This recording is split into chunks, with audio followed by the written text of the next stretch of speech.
ભાગ સી દાખલા નંબર 38 ધોરણ 10નું આપણે સોલ્યુશન કરીશું. નીચે આપેલા ડીચલ સુરેખ સમીકરણ યુગના આદેશની રીતે ઉકેલ મેળવો. ઓકે, આપણને બે સમીકરણ આપેલા છે 2x + 3 વર્ગમૂળમાં 3 0 અને વર્ગમૂળ 3x માઇનસ આ વર્ગમૂળ 8y 0. આ સમીકરણ 1, આ સમીકરણ 2.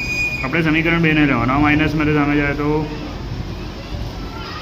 પ્લસમાં આ ગુણાકારમાં છે, નીચે આવે તો ભાગાકાર. તો એક્સની કિંમત મળી ગઈ. આપણે લખવાનું કે એક્સની કિંમત સમીકરણ 1માં મૂકતા. ઓકે, આપણે સમીકરણ 1 લેવાનું. એક્સની જગ્યાએ આપણે શું લખવાનું? 8y વર્ગમૂળ 3 પ્લસ વર્ગમૂળ 3y = 0.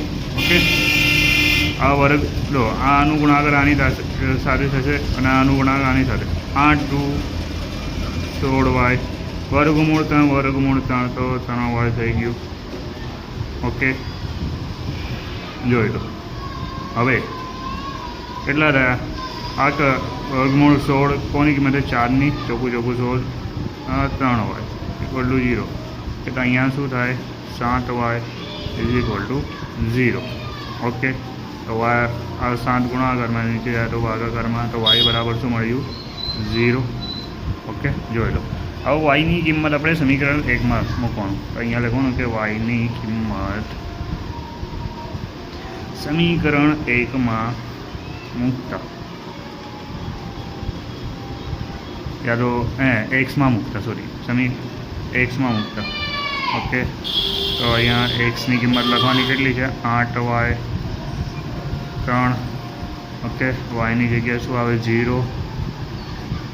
અહીંયા ઉપર શું આવે? 0. 0નો ગુણાકાર 0, તો વાયનો જવાબ શું આવે? 0 આવે. વાય બરાબર શું આવ્યું? આપણો જવાબ 0. જોઈ લો.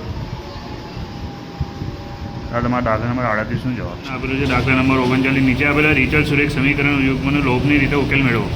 કે જો આપણને સમીકરણ આપેલા છે એક્સના ભાગ્યા આવે + 2y ભાગ્યા 3 - 1 x - y ભાગ્યા 3 = 3. ઓકે, તો આપણે શું ચોકડી ગુણાકાર કરીશું. આમાં આવશે 3x, અહીંયા 2y, 2 તરી 6 અને 6 એકુ 6 -4 પડીને આપણે સમીકરણ 1.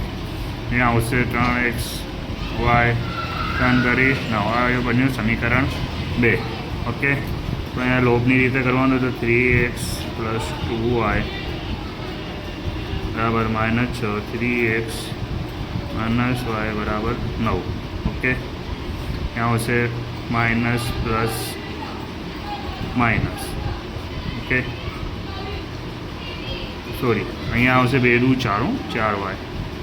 यहाँ 4y થઈ જશે. ઓકે, આ 3x ગયા, માઇનસ ને પ્લસ તો કેટલા થયા? 5y માઇનસ પ્લસ 6 અને 9 15. 5 × 5 5 તરી 15. y બરાબર -3. વાયની કિંમત સમીકરણ હવે 2માં મૂકીશું. 3x - y = 9. 3x - 3 = 9. માઇનસ શું થઈ જશે? પ્લસ. આ માઇનસમાં જાય, આ પ્લસમાં સામે જાય તો માઇનસમાં 3x બરાબર કેટલા થાય? 9માંથી 3 જાય તો 6 વધ્યા. આ ગુણાકારમાં છે, નીચે આવે તો ભાગાકારમાં. 3 × 3 દુ 6. x બરાબર શું મળ્યું? 2. જોયું. જો એનનું પદ n બરાબર 9 - 5 n હોય તો સંખ્યાઓને યાદીનો પ્રથમ 15 પદનો સરવાળો શોધો. ઓકે, આપણને શું આપેલું છે? n બરાબર 9 - 5n. ઓકે, તો આપણે લેવાનું કે n બરાબર 1 લેતા. n બરાબર 9 - 5 એકુ 5. તો 9 ને 5 કેટલા થાય? 4 વધ્યા. કે n બરાબર 2 લેતા. n બરાબર 5 દુ 10. nમાંથી 10 મતલબ -1 વધ્યા. n બરાબર 3 લેતા. n બરાબર 9 - 5 તરી 15. ઓકે, તો -6 વધી આપણને શું મળ્યું? 4 -1 -6 15 25. ઓકે, તો આપણને એ બરાબર શું મળ્યું? એ બરાબર 4, ડી બરાબર -1 -4, તો શું વધ્યું? -5, એન બરાબર 15. કે એસએનનું સૂત્ર લખવાનું n/2 2a plus n-1 D. Okay, n છે 15, 2a 4 છે, 15 -1 ડી કેટલું છે? -5. સમજી ગયા બધા? ઓકે, 15/2, 4 દુ 8 અને 14 ગુણ્યા -5 છે. સમજી ગયા? 15/2 8 + 14 70, લેકિન માઇનસમાં 70 આવે. 15/2 8 - 70 તો કેટલા વધ્યા? -62 વધ્યા. કેટલા? -62. કે 31 દુ 62, 2 ગયા તો કેટલા વધ્યા? 15 ગુણ્યા -31. ઓકે, તો 31 ગુણ્યા 15 કરવાનું. 5 એકુ 5, 5 તરી 15, 0 1 એકુ 1, 3 એકુ 3, 5 6 ને 4. તો આપણો જવાબ શું આવ્યું? -465 આવ્યું. ઓકે, તો આ તમારો દાખલા નંબર 40નો આન્સર છે. જોઈ લો. આગળ છે દાખલા નંબર 41માં બે સમાંતર શ્રેણીના સામાન્ય તફાવત સમાન છે. તેમના 100માં પદનો તફાવત 100 હોય તો 1000માં પદનો તફાવત કેટલું હશે? ઓકે, તો આપણે અહીંયા લખવાનું રકમ પરથી. ઓકે, રકમ પરથી આપણે લખવાનું a + 100 માઇનસ a + 100 બરાબર 100. ઓકે, કૌંસ ખોલી દેવાનું કે અહીંયા પણ માઇનસ આવી જશે. ઓકે, આપણે અહીંયા 100 આપેલું છે, અહીંયા શું લખવાનું? a + 99 D. અહીંયા પણ આવી જશે એ, અહીંયા માઇનસ આવી જશે a - 99 ડી. ઓકે, આ પ્લસમાં છે, માઇનસ ગયા, પ્લસ માઇનસ, તો a - a બરાબર 100 મળ્યું. સમજી ગયા? હવે 1000 પરથી કરવાનું. 1000 પરથી સેમ આવી જ રીતે a + 1000, a + 1000. ઓકે, અહીંયા શું આવી જશે? a + 999 D. a + 999 D. Okay, કૌંસ કરી દેવાનું. હવે કૌંસ ખોલીશું આપણે.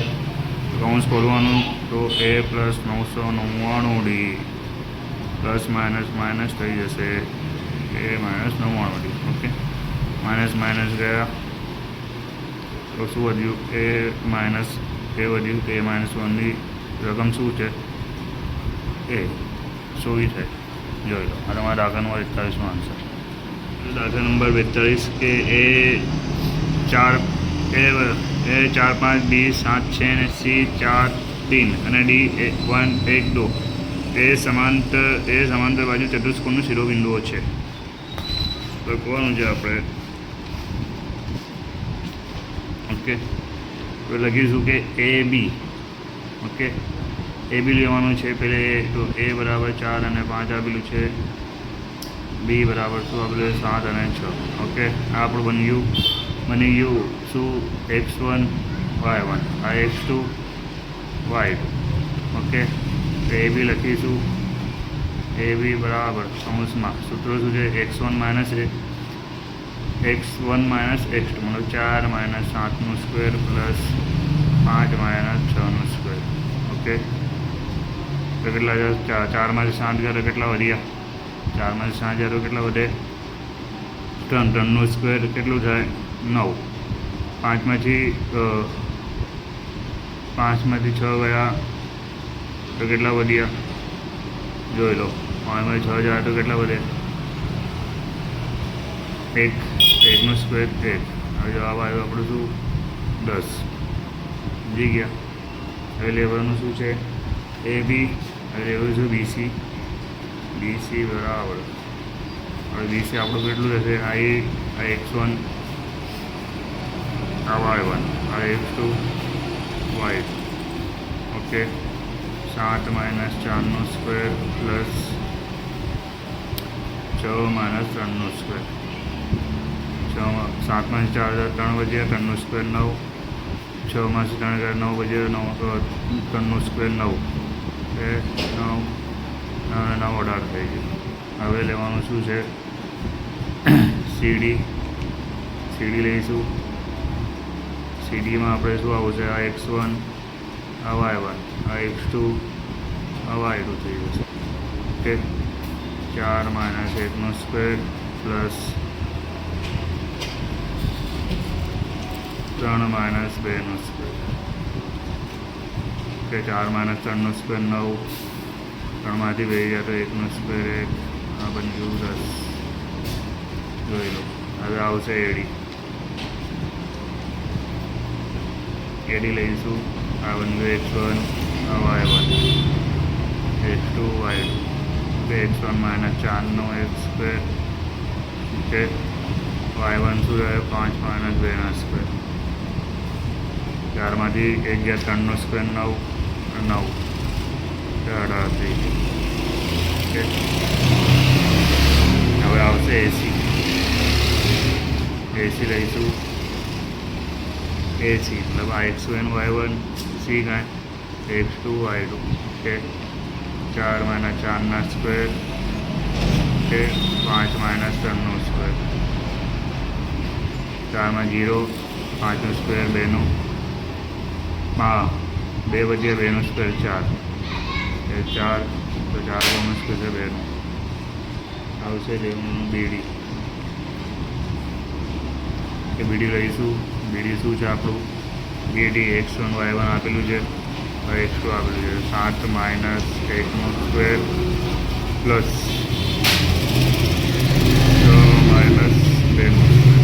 6 - 2 7 સ્ક્વેર. 7 માંથી 11 6 વધ્યા 6 સ્ક્વેર 36.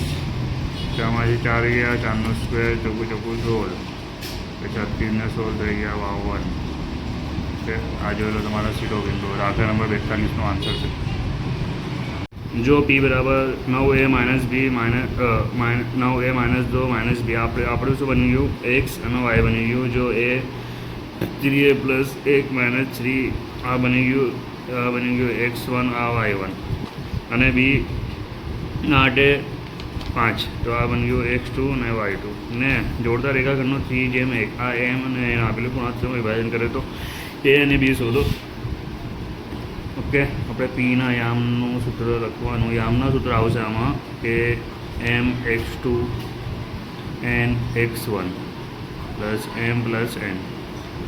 ઓકે, અહીંયા આવશે m/2 n y1 m plus n. Okay, તો પીના યામ કેટલા આપેલા છે? આપણે 9a - b - b. સૂત્ર લખીશું. 3x2 આપેલું છે 8a પ્લસ n આપેલું છે 1. અહીંયા આપેલું છે 3a + 1. 3a + 1. 3y2 આપેલું છે 5. n આપેલું છે 1 અને -3. 3a + 1. ઓકે, અહીંયા આપેલું છે 9a - 2 બરાબર 8 તરી 24a. 3 × 3 1 × 1 3 ને 4. ઓકે, અહીંયા આવશે -b 5 તરી 15 3 × 3 ને પ્લસ માઇનસ ને 4 થઈ ગયા. આ 4 સામે જાય. 4 24 ને 3 27 થઈ ગયા.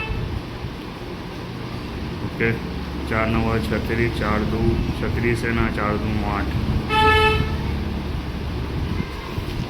ત્યાં માઇનસમાં સામે જાય તો પ્લસમાં. ઓકે, પ્લસમાં જાય અહીંયા આવે તો માઇનસમાં. ઓકે, 36માંથી એ તો 9a વધ્યા. અહીંયા આવશે 9 આવશે. a બરાબર 9/9 તો કેટલા વધ્યા? a બરાબર શું આવ્યું? 1 અને 9 9 ગયા. અહીંયા આવશે આપણે b. ત્યાં સામે જાય તો 4 માઇનસ બી 4 થઈ ગયા, 15માંથી 2 કેટલા વધ્યા? એવું ના કરવું હોય તમારે, જો હું શોર્ટ કરી બતાવું. 15માંથી 3 ગયા તો 12 વધ્યા, 4 × 4 4 કરી 12, બી બરાબર શું મળ્યું? 3. જોઈ લો, તમારા દાખલામાં 43નો આન્સર છે. આગળમાં 44 નીચેના કોષ્ટકમાં 55 વિદ્યાર્થીઓની ઊંચાઈ સેમીમાં દર્શાવે છે. વિદ્યાર્થીઓની ઊંચાઈનો બહુલક શોધો. બહુ જોરદાર દાખલો આપેલું છે ભાઈ. તો સૌથી મોટામાં મોટી સંખ્યા કઈ? આપણે આ બની ગયું F1, આ બની ગયું F0, આ બની ગયું F2. ઓકે, આ બની ગયું L. ઓકે, કેટલા વધી ગયા છે આપણે લખી દેવાનું. જો F1 બરાબર 12, F0 બરાબર 9, F2 બરાબર 9, L બરાબર 146 ને H બરાબર 2 વધી રહ્યા છે. જોઈ લો, H બરાબર 2, તો બહુલકનું સૂત્ર લખવાનું કે L plus okay F1 minus F0 2F1 F0 minus F2 ગુણ્યા H. કે બહુ જોરદાર દાખલો આપેલું છે. 146 પ્લસ F1 કેટલું આપેલું છે અને 12, F0 છે કેટલું 9, 12 માઇનસ 9 માઇનસ 9 ગુણ્યા 2. જોઈ લો ભાઈ, 146, 9માંથી 3 વધ્યા, 12 × 24, 9 × 9 18. ઓકે, બીજા નીચે 2, 146. ઓકે, અહીંયા 3, અહીંયા કેટલા વધ્યા? 6 વધ્યા, અહીંયા 2. ઓકે, 3 × 3 × 6, 2 ગયા, કેટલા વધ્યા? 146 પ્લસ 1 તો કેટલા વધ્યા? 147. આખું બહુ જોરદાર દાખલો. આપણે નબળા વિદ્યાર્થીઓ માટે આ દાખલું છે. અહીં પેપરમાં આપેલું છે. હવે વિદ્યાર્થીએ શું લખ્યું આપણને ખબર નહીં. જોઈ લો ભાઈ, બહુ જોરદાર દાખલો છે. આવૃત્તિ વિતરણનું મધ્યસ્થ શોધો.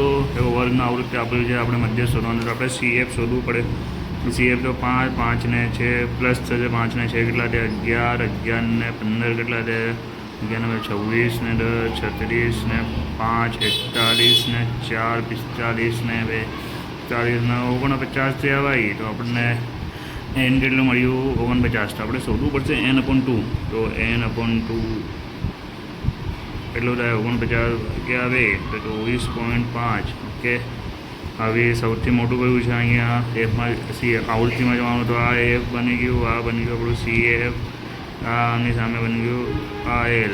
ઓકે, સૂત્ર રાખીશું કે L પ્લસ n/2 CF/F ને ગુણ્યા H. કેટલા દેખો 5 5 વધી રહ્યા છે.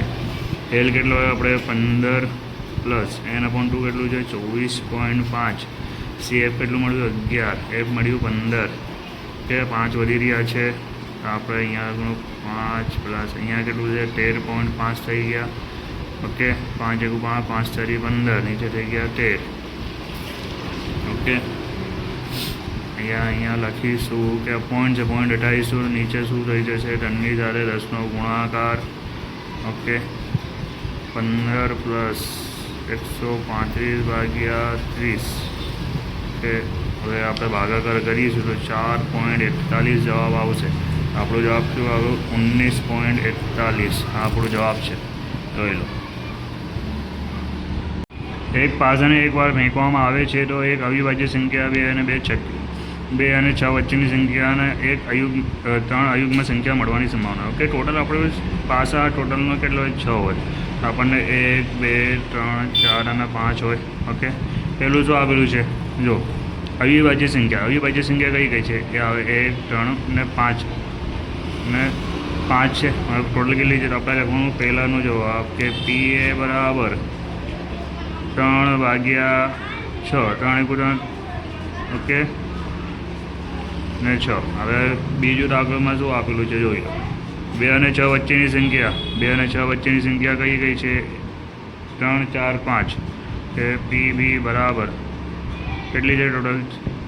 3 × 3 = 6, 1/2. ઓકે, આવશે ત્રીજામાં. PC બરાબર અયુગ્મ સંખ્યા. અયુગ્મ સંખ્યા એ જ છે, 1 3 અને 5 છે. મતલબ 3 × 3 = 6, 1/2. કે તમે સૂત્ર લગાવીને કરશો, હું ડાયરેક્ટ સોલ્યુશન કરાવીશું. ઓર હા, વિડીયો પસંદ આવે તો લાઇક કરી દેજો, સબસ્ક્રાઈબ પણ કરી દેજો, બેલ આઇકન બટન પણ દબાવી દેજો. હું તમને આગળની વિડીયોમાં સેક્શન ડીનું સોલ્યુશન કરાવીને બતાવીશ.